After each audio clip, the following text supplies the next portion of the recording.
तो जो इसमें हम इससे पिछले लेक्चर में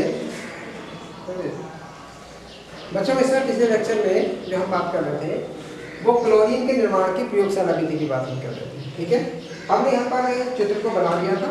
ठीक है, अब उसी को समझने का प्रयास कर रहे थे कि किस प्रकार से यहाँ पर बनाया जाता है। तो आप यहाँ पर ध्यान दें, तो हमने यहाँ पर क्या लिया हुआ, मैग्नीशियम डाइऑक्साइड लिया हुआ है और साथ HCl लिया हुआ है। तो ठीक है, मैंने यहाँ पर ये बताया था कि यहाँ पर जो अब अशुद्धि के रूप में होगा वो क्या होगा, इसके अंदर HCl गैस होगी। ठीक है, और इसके साथ साथ क्या होगा, दूसरा क्या होगा, इसके अंदर नमी होगी। ठीक है, और तीसरा हमारा क्या है, क्लोरीन। तो हमें क्लोरीन को तो शुष्क मात्रा में प्राप्त करना ही है। तो इसके अंदर दो चीजें जो है वो कैसी हैं, अशुद्धि के रूप में आ रही है। ठीक है, कौन कौन सी है वाली, एक जो यहाँ पर क्या है HCl और दूसरी क्या है इसके अंदर नमी यानी कि जल। ठीक है, जो जलवाष्प के रूप में यहाँ पर है। तो हमारे पास ये दो अशुद्धि के रूप में आ रही है और तीसरी हमारी क्लोरीन है जो हमें प्राप्त करनी है। ठीक, तो इसके लिए क्या काम करेंगे कि मैग्नीशियम डाइऑक्साइड और साथ HCl के मिश्रण को हम गर्म करना प्रारंभ करते हैं। गर्म करने पर क्या होगा, वहां से क्लोरीन गैस बनेगी। ठीक है, हरे पीले रंग की गैस निकलती है क्लोरीन। वो हल्के से जब ये निकलती है तो वो निकलते समय हल्की दिखाई भी देती है ये वाली। ठीक है, क्योंकि इसका कुछ जो कलर होता है वो लगभग हल्के हरे पीले रंग का कलर होता है। तो ये गैस निकलती हुई दिखाई भी देगी। तो यहाँ से जो है जब गैस निकलती है तो इसके साथ साथ मैंने बताया इसके अंदर क्या क्या होगा, एक HCl होगा इसके अंदर और दूसरा क्या होगा, इसके अंदर नमी होगी। ठीक है, तीसरा क्लोरीन इसके अंदर है ही। अब इसके अंदर हम क्या काम करते हैं कि हमें पता है कि जो HCl गैस है, ठीक है, ये जो हाइड्रोजन क्लोराइड गैस है वो जल में अत्यधिक विलय होती है। तो यहाँ पर देखो जो पहला वाला पात्र हमने रख रखा है वाला, उसके अंदर क्या लिया है, जल लिया हुआ है। ठीक है, अब यहाँ पर क्या होगा, जो हमारी HCl गैस बन करके आएगी। सही है, मतलब गैस तो यहाँ पर मत ये भी जा रही है, HCl भी जा रही है, जलवाष्प भी और क्लोरीन भी है। ठीक है, तो अब क्या होगा हमारा, जैसे यहाँ पर HCl गैस आएगी तो वो इस जल में विलय हो जाएगी। ठीक है, तो जल में क्या हो जाएगी, यहाँ पर विलय हो जाएगी और यहाँ से क्या मुक्त हो गया वाला, HCl मुक्त हो गई, यानी कि HCl जो है वाली पूरी तरीके से इसके अंदर अवशोषित हो गई। अब हमारे पास क्या बचा है, यहाँ से क्लोरीन और जलवाष्प यानी कि जल की मात्रा। ठीक है, वो यहाँ से भी होगी, यहाँ से भी प्राप्त होगी और पीछे से तो आ ही रही है। ठीक है, अब हम क्या काम करेंगे, यहाँ से जो दूसरी निकास नली निकाली है उस निकास नली का संपर्क हमने कर रखा है किससे, सांद्र H2SO4, जो H2SO4 हमारा सांद्र उससे भरे हुए पात्र से कर रखा है। ठीक है, अब इसमें जो सांद्र H2SO4 है वो क्या काम करता है वाला, जो नमी होगी इस नमी को सोख लेगा। ठीक है, यानी कि जो यहाँ पर क्या चल रही थी, हमारी नमी चल रही है, उस नमी को सोख लेगा और सोखने के बाद क्या है, यहाँ से हमारे पास क्या बचा, क्लोरीन गैस बची है। ठीक है, तो यहाँ से जो क्लोरीन है, सही है, वो बाहर निकलेगी और क्लोरीन को हम ऊपरी मुखी, ठीक है ना, ऊपरी मुखी विस्थापन द्वारा इसको एकत्रित कर लेते हैं। ठीक है, क्यों कर रहे हैं ऐसा, सीधा गैस दार हमने रखा हुआ है क्योंकि क्लोरीन गैस जो होती है वो वायु से भारी होती है। ठीक है, तो अब इसके बाद जो है इसका पूरी विधि को बता देता हूँ। इसके अंदर हमें क्या करना है, इसे इस प्रकार से हमें थ्योरी लिखनी है, क्योंकि मैंने आपसे पहले भी बताया वाला जो थ्योरी वाली बात होती है। ठीक है, तो थ्योरी के अंदर सबसे बड़ी बात है वाली वो क्या है कि जैसे भी आपने चित्र बनाया है, ठीक है, उस चित्र के अकॉर्डिंग ही हमें उस थ्योरी को लिखना होता है और थ्योरी जो होती है वो अपने शब्दों में लिखी जाती है। सही है, तो यहाँ पर क्या खास बात है वाला, तो ये थ्योरी है, हमें किस में करना है वाला, अपने ही शब्दों में थ्योरी को लिखना है। ठीक है, किस प्रकार से लिखेंगे वो देखें।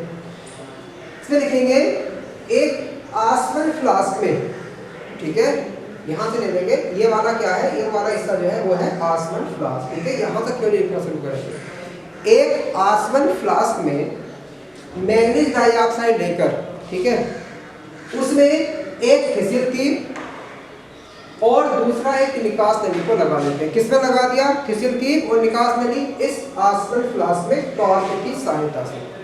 ठीक है, अब फिसिल की से सांद्र HCl धीरे धीरे आसमन फ्लास्क में डालते हैं और इतना HCl डालते हैं कि मैग्नीशियम डाइऑक्साइड और फिसिल कीप का निचला सिरा HCl में डूबा है।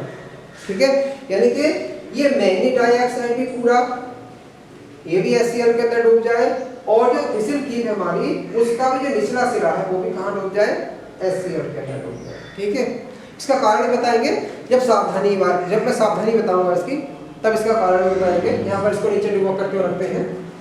तो यहाँ पर क्या हो जाएगा, देखो ये इसका नीचे आ गया वाला, तो इतना हम थ्योरी लिख लेंगे कि एक आसपास फ्लास्क में मैग्नीज डाइऑक्साइड लेकर, ठीक है, एक थिसिल की मतलब कॉर्क की सहायता से एक थिसिल की और एक निकास नली आसपास फ्लास्क से लगा देते हैं। ठीक है, ये लगा दिया गया। अब इसके बाद क्या हो जाएगा कि यहाँ पर सांद्र HCl को आसपास फ्लास्क में इतनी मात्रा में डालते हैं कि सांद्र HCl से मैग्नीज डाइऑक्साइड और थिसिल की का निचला सिरा सांद्र HCl में डूब जाए। ठीक है, फिर इसको तार की जाली पर रख देते हैं और आयरन स्टैंड पर इसको कस दिया जाता है। ठीक है, अब इससे निकली निकास नली का संपर्क एक जल से भरे पात्र से कर दिया जाता है। ठीक है, एक जल से भरे पात्र से कर दिया जाता है या कर देते हैं। इसमें से एक दूसरी निकास नली को निकाल करके उसका संपर्क सांद्र H2SO4 से भरे पात्र से कर देते हैं। ठीक है, और इसमें से निकली एक दूसरी निकास नली का संपर्क सीधे गैस जार से कर दिया जाता है। ठीक है, तो यहाँ पर क्या आ गया, इतना वर्णन आ गया। अब यहाँ से आगे चलेंगे।